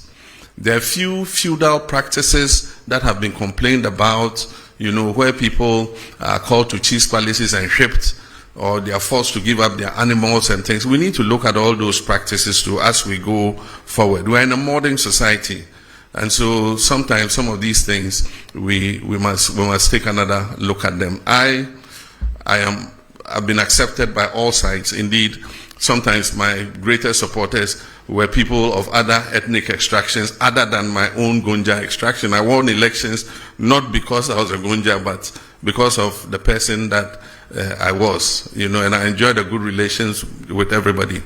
And so even though I haven't visited yet, I have not gone there yet because I want peace to have a chance, but I've been pulling the strings. I sent a delegation to the Yegbonra to prevent him from leaving Damangu and going to Biniri, which would have escalated the conflict.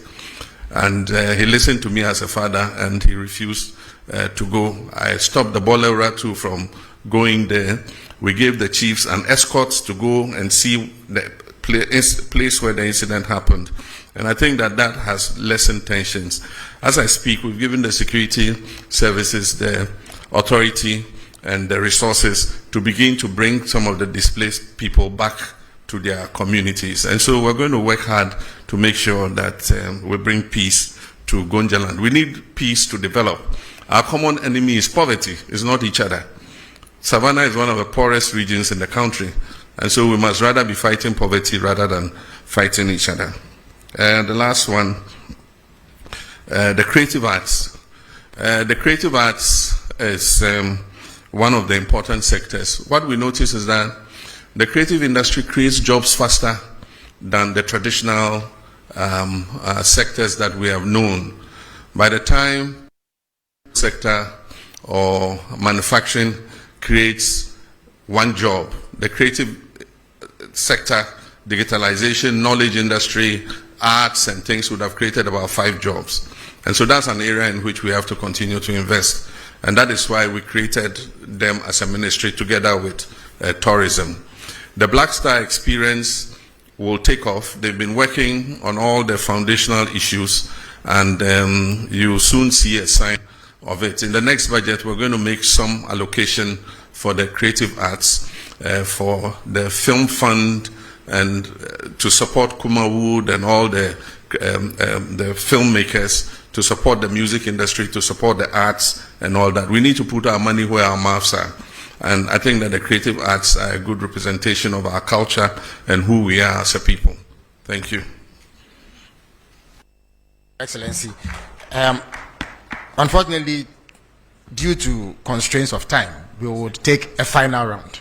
So I will start with the gentleman from TV5 Le Monde, and then let me be inward looking and call GTV, who I superintend. I see Kojo Youngson at the back.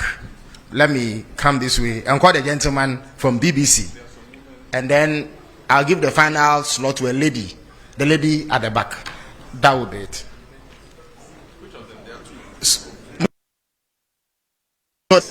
Oh, they are both in black, incidentally. Well, one has more white than the other, so I'll call her. All right, so Le Monde, you have the floor. Good evening, and thank you for having me tonight. My name is Victor Cariou. I'm the Ghana correspondent for Radio France International, TV5, and Le Monde Afrique. These questions concern the diplomatic relationship between the United States of America and Ghana and Africa, and the deportation of migrants from the US to third countries in Africa. Your Excellency, with regard to this matter, how do you perceive the recent deal between the US and Rwanda, Eswatini or South Sudan? And also, has Ghana already received migrants from a third country deported from the US? Or if not, is Ghana considering doing so in the near future? Thank you. Thank you very much. GTV has the floor now.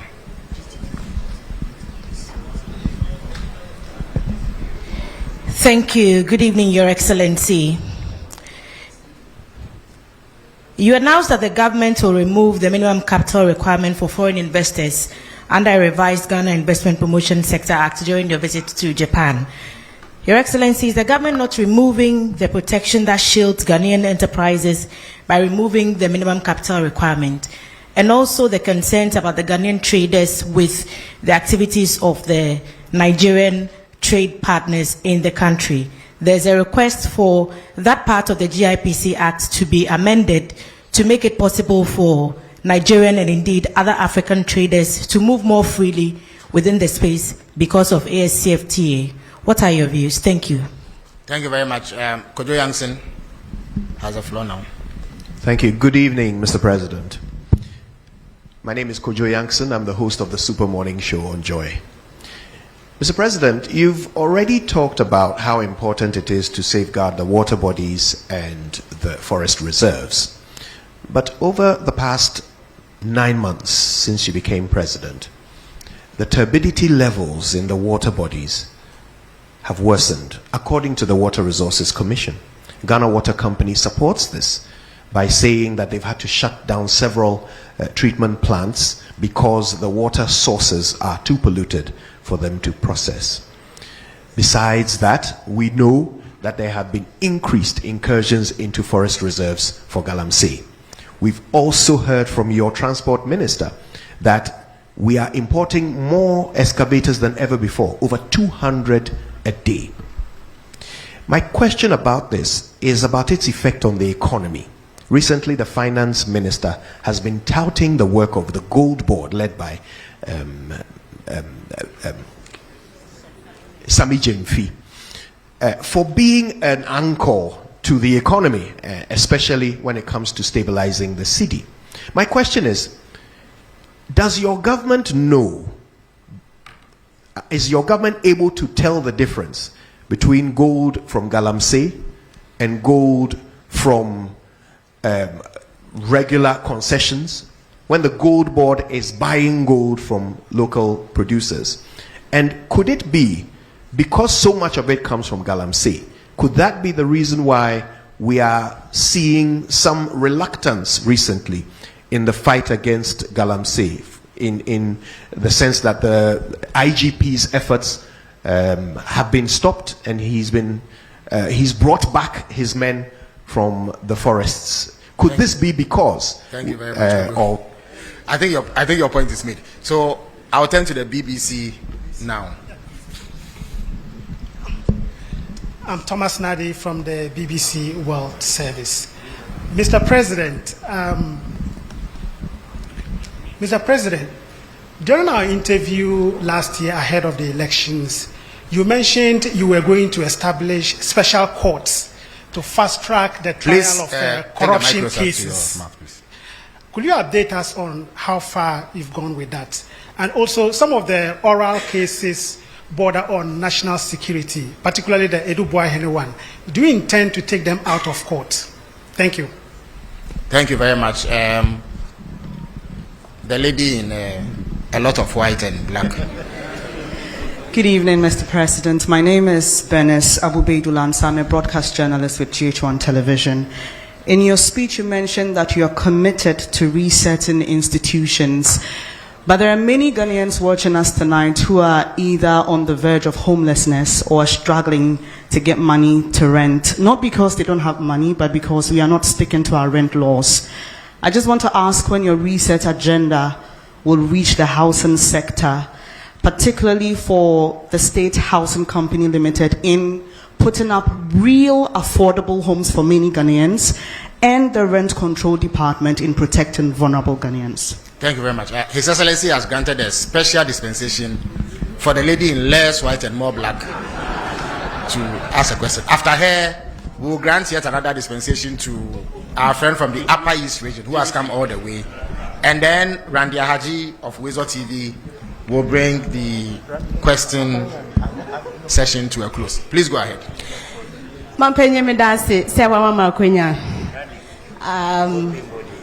The question is today if you asema nti wa mfami de anke be ha me pa. Me pa cho. Me din Ede Monica is Anoba home based television. Me pa cho wa bole bamboy tuna kalba ya kwan no enye ese ya che ye bre yetimi di 16 hours don shi dunsia na ye ndru fie ye bisa se mampenyi de na wo ye de amayen ye mu bia ye ntimi mfasore foma na ebefe ye ne den so bin so ene bamboy enko a yetimi di don shiri mienu ewo ho na ye mfiri mu enam so makwemu kan for me chere am robbers omunso afasa akwenya no so haye pa na musuo bo na okokasa okofa state transport which is STC then you due because omo they drive with care and caution on kan ho kra and then na wonya ndri obede nyane ada sorry sa na ona sinina tatai wadaroma odi anka kwan ho nsem de nka oya ade pa na ye de na ye de wayi ye free musa da ben ene ye hwe wenim se obafia boy. So our friend from the Upper East region would have Upper West region. Is it Upper East? Upper East region, yes. But you have only one question, please. Thank you very much. Only one of you is allowed to ask a question. So thank you very much for the same region. Yeah. Please go ahead. Yeah. Go ahead. Thank you very much for the opportunity. My name is David Adapuna from Mike FM in Avrongo, Upper East region. Your Excellency, one of the things that beats the hearts of my people has to do with the Polygo Multipurpose Dam. This was an initiative that was started by the NPP government, but unfortunately, we could not see its completion. This project held so much prospects, including that of irrigation, power generation, and flood control. Just recently, the Barry Dam was opened and we saw the devastation it caused. We're asking, now that the project is not happening, what plans will your government, your Excellency, have for my people so that our concerns are addressed? Thank you. Thank you very much. Okay, so please go ahead. Okay. Grant him the... Thank you very much, Your Excellency. I'm called Joshua Sir with A1 Radio and Bolga FM in the Upper East region. Mr. President, in our region, that is the Upper East region, currently we do not have a standard sports stadium. And as a result, sports and youth development are greatly hampered. The only existing structure, which was built in the 70s to serve as a sports stadium, is no longer fit for purpose. What are the plans of the government to ensure the Upper East region has a modern sports stadium? Recently, we saw a young man who walked from Bolga to the nation's capital to solicit for a sports stadium. I don't know if the president is aware of this. Thank you very much. Thank you very much. So, Randy has the last word. Thank you, Mr. President.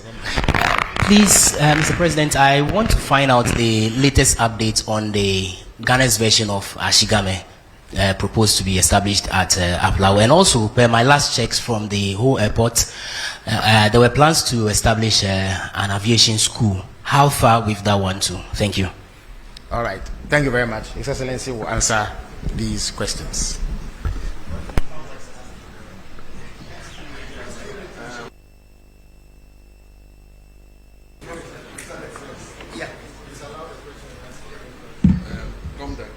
Okay, Senior A.R. Gomda, the President Senior Secondary School, has the final word by presidential fiat.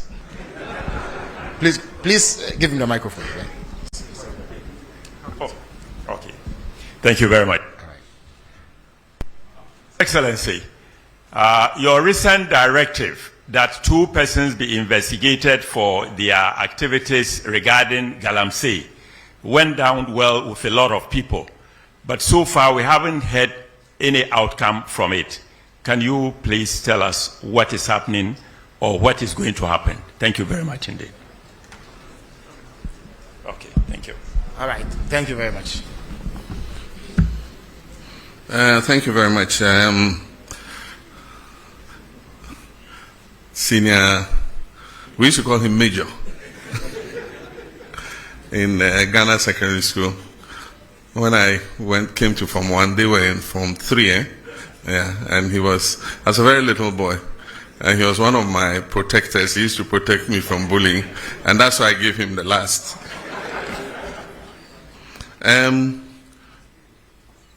The first question was from, what's your institution? Oh, Radio France. Yeah, okay, it's about Ghana-US relations. First, we were slapped with 10% tariff. That was increased to 15%. And then we're included in 36 countries that were going to be placed on a visa ban. But in the meantime, all 5-year visas were cancelled, and we were restricted to single entry 3 months. It shows the tightening situation in our foreign relations, but I do think that we still enjoy good relations with the United States of America. We were approached by the US to accept third-party nationals who were being removed from the US.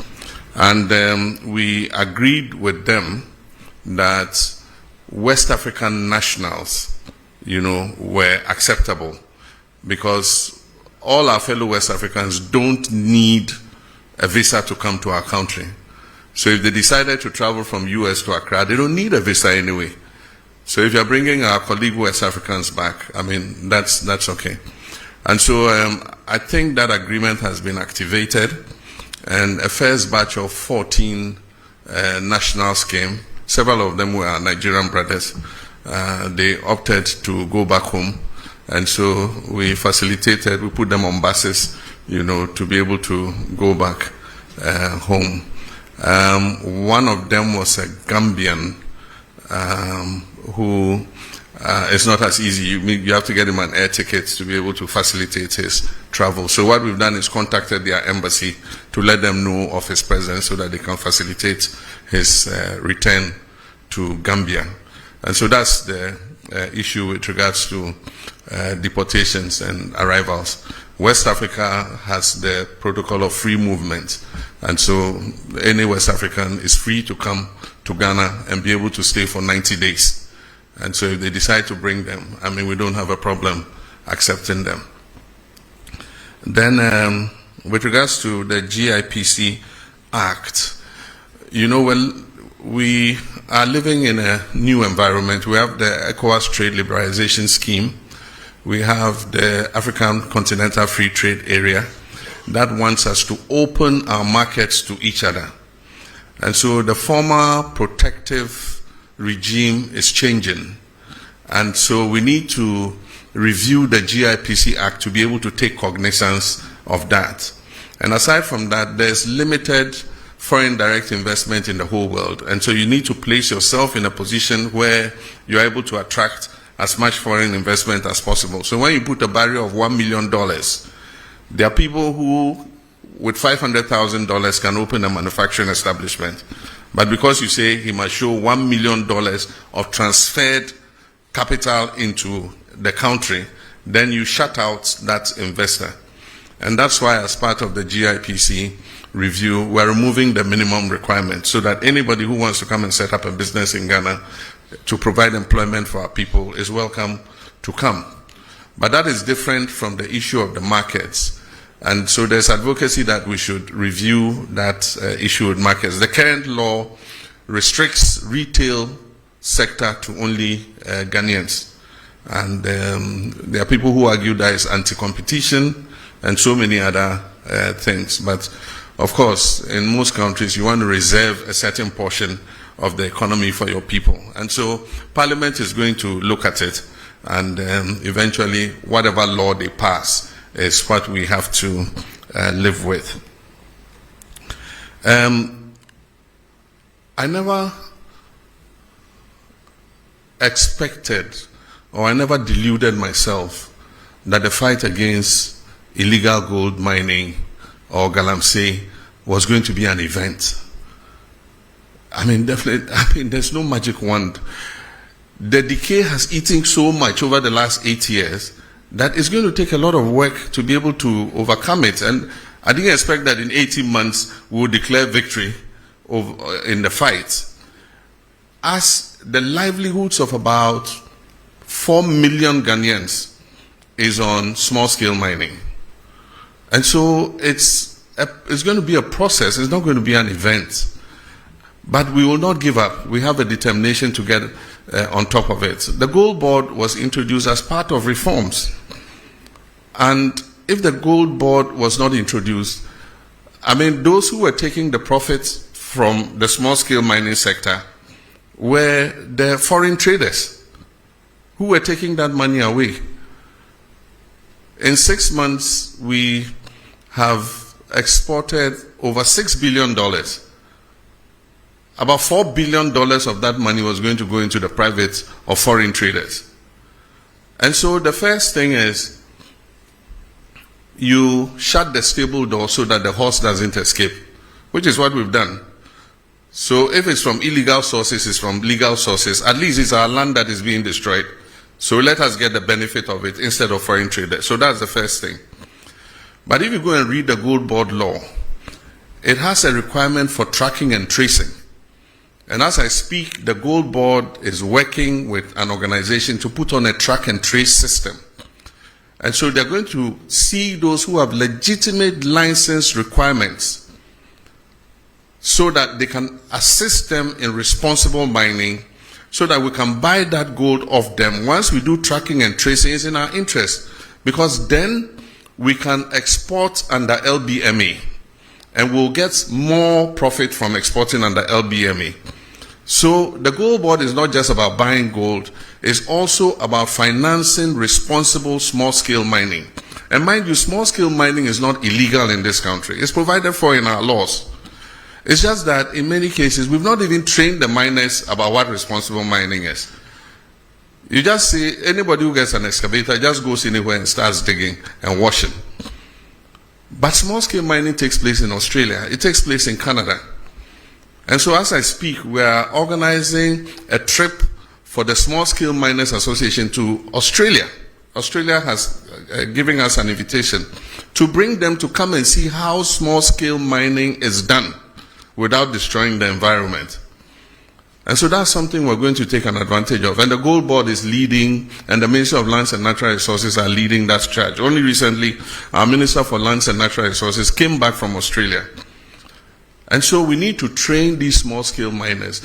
The gold is a blessing that God gave us. It's a natural resource that God gave us to make life better for our people. It's just that the way and manner in which we are going about it is causing distraction to the environment.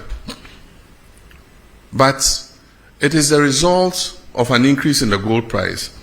And if you've read widely, you find that the same thing is happening in Peru. It's happening in several other countries because of the heightened gold price. And so for whatever little gold you are able to find, you get more money. Galamsey was not a problem when gold was $2,000 per ounce. But today, gold is pushing $3,600 per ounce. And because of the lack of jobs, jobless growth for several decades, there are a lot of young people who are coming out of school who have no job work to do. And so for them, that is the only livelihood.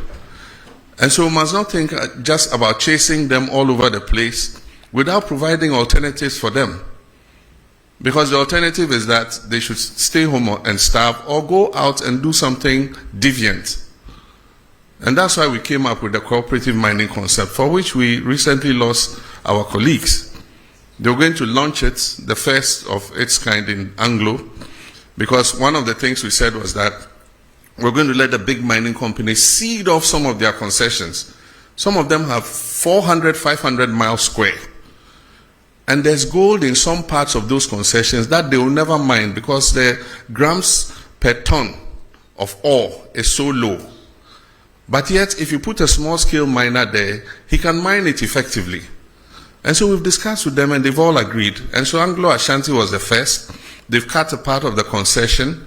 And that is what Omani and Murtala and Co. were going to launch, cooperative mining, so that we'll move the small-scale miners from the forest reserves where they are causing destruction and settle them on the concessions where the big mining companies have ceded.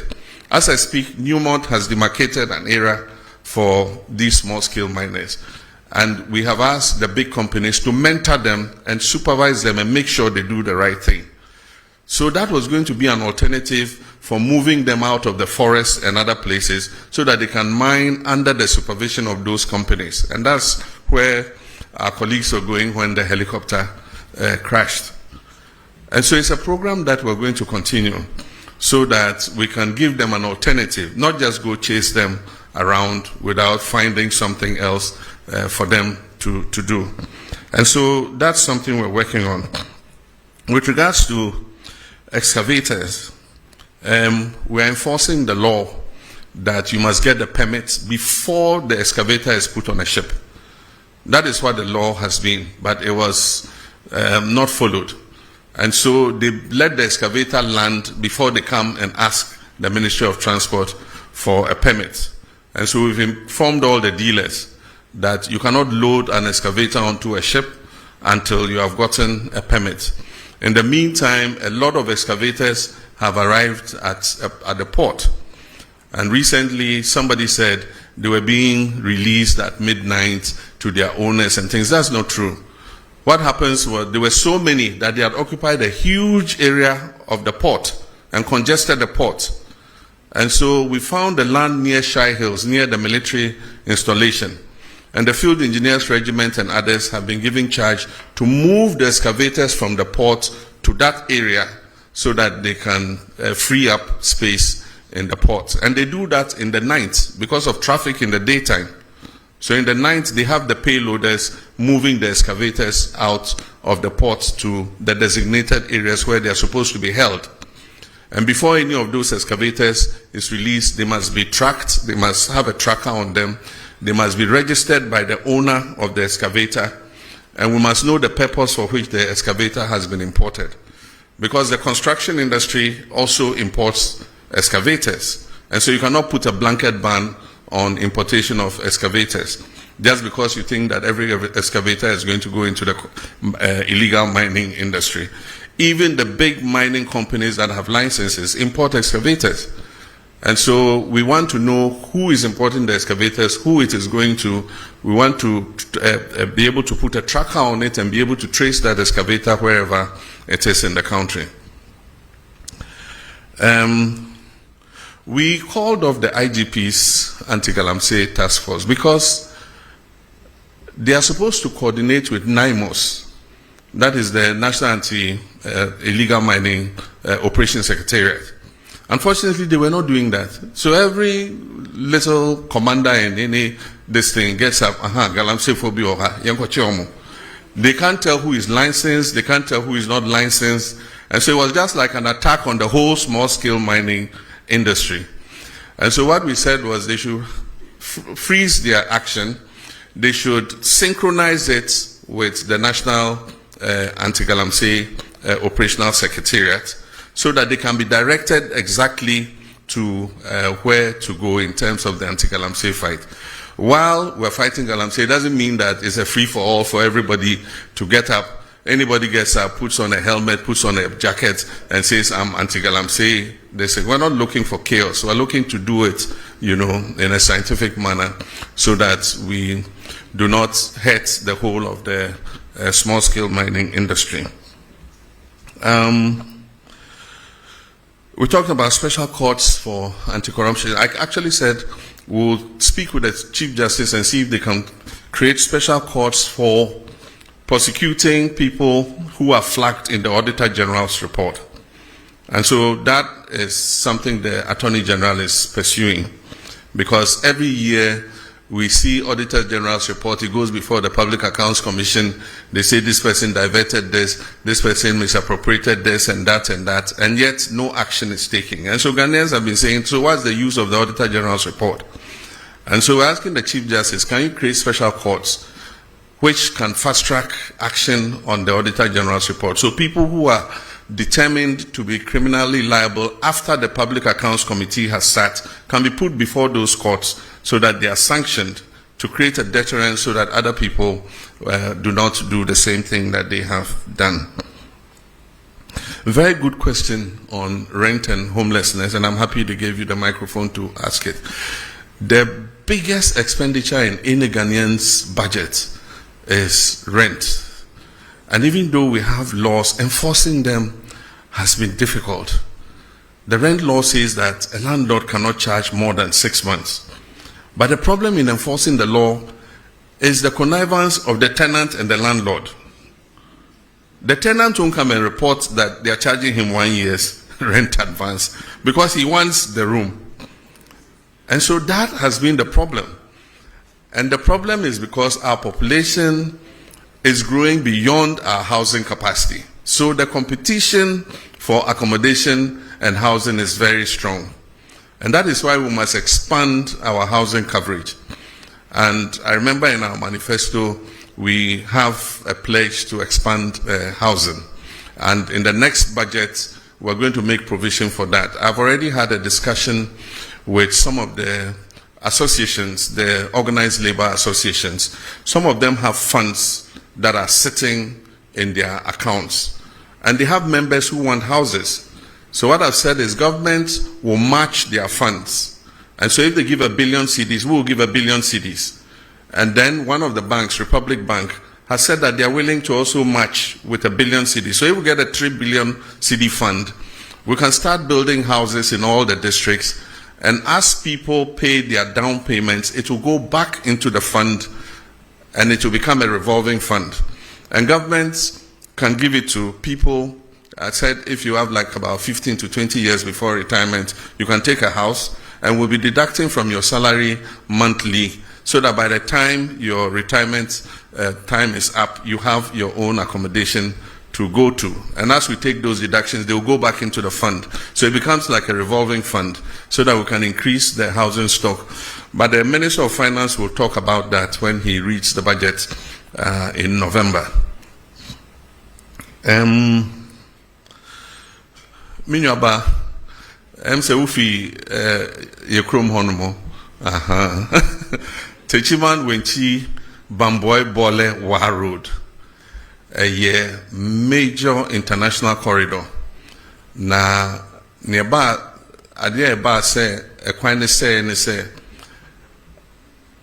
a bedroom rebia trucks ni bebre omokom Mali any Burkina Faso Bobo Dulaso hono ho akoye kwan a won faso ma omo enti omo mfa techiman omo mfa kentampo kwan ni bium pagansa na omo akomani because omo fa wenchi kwan na omo kopie bole no mo pie wa no mo kopie hamile wodru hamile a Bobo Dulaso ewo enchen ho a opai efa wonsa benkum so a ede wo ko Bamako enti ama enhyen akese ne bebre enam sa kwan no so ekwan no so ya nye ne se ebetimi afa sa wait, how do you call wait?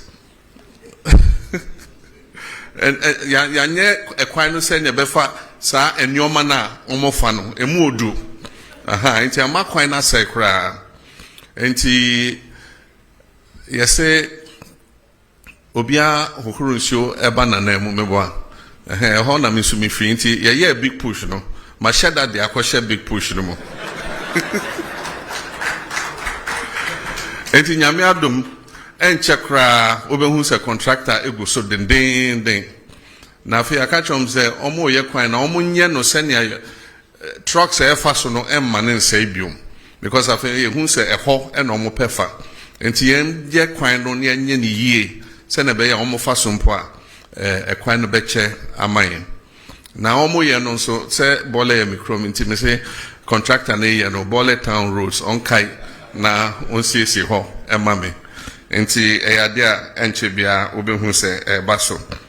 Pwalugu Multipurpose Dam, we are rescoping the project, and so currently the contract was awarded to Sino Hydro, but it was supposed to be funded from Government of Ghana sources. Government of Ghana didn't have the money, and so the contract was not executed. And so we are rescoping it. It means we have to do an appraisal of what the costing will be again. And what we intend is to, if possible, finance it under the big push. The last time it was to cost about $900 and something million, almost $1 billion. And $1 billion today is about 11 point something, almost 12. So that would be about 12 billion CDs. This year, the total budget for big push was 14 billion. Next year, the total budget is 30 billion. And so we'll see how we can accommodate it in phases, because it has two phases, phase 1 and phase 2. Maybe we might not be able to do the two phases immediately, but we can start with phase 1, which is the electricity production, and then phase 2 is the flood control and irrigation. And so we're rescoping it, and you'll soon hear something about it. With regards to stadia, we promised to build stadia in all the new regions and the regions that don't have modern stadia. So as I speak, the Ministry of Sports and Recreation is doing the design and the costing for the new stadia. And Upper East is one of the regions that has been captured to receive a new sports stadium. That also is under the big push. What we're doing is Takwa Goldfields built a stadium, a standard stadium for their football activities. And I was surprised to learn it costs about $13 million. When government of Ghana has built stadia, it costs hundreds of millions of dollars. But for those of you who have gone to Takwa and see their stadium, it's a standard stadium. And I think it takes about 5,000 or more, or is it 10,000 people? And so if they could build it for 13 million, government too should be able to do same. So we've asked them to find out the architects, the designers, and everybody who did that stadium, so that we can replicate it in our other regions that don't have a stadium. And then finally, Ashigami, we've got the money. China is giving us money for the Aflao market. The land has been acquired, and designs are being worked on, and soon a contractor will be appointed to build the markets. And so that promise is on track. Aviation school at Ho Airport, Togbi Afede is leading the charge. The current status is that the land has been allocated, and currently surveyors are on the land marking out the demarcation for the aviation school. We're also trying to attract an MRO.